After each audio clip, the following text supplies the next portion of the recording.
On one Friday afternoon, I got a call from my friend Sarah asking if I wanted to meet her and another friend Lisa at Dunkin' Donuts as we hadn't seen one another in a long time. I got there after a 15-minute walk and found them sitting together, so I joined them. As we were chatting, I noticed that my sister Elena was sat at a table in the corner of the room with her friend Jess. I excused myself from the table and went over to my sister. Immediately, Elena whispered to me, "Don't look now, but the guy in the blue shirt, I think he's been following Jess and I."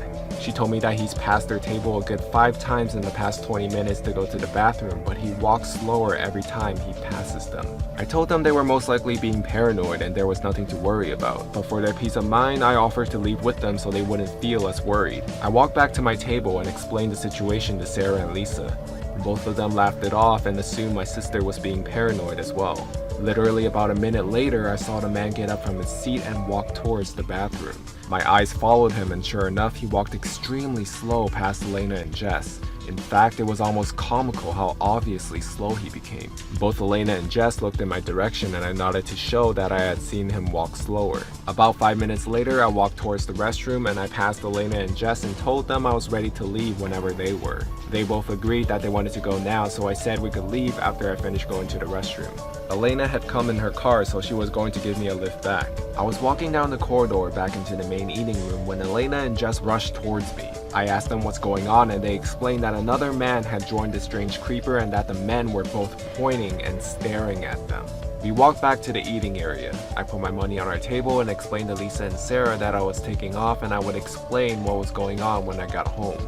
We all got into Elena's car and left. After a 2-minute drive, we reached my house. Just then, I remembered that I had been meaning to return something I had borrowed from my mother, so I asked if Elena could drive me to my parents' house as she was going there anyways. I jumped out the car to get what I needed when my phone began to ring.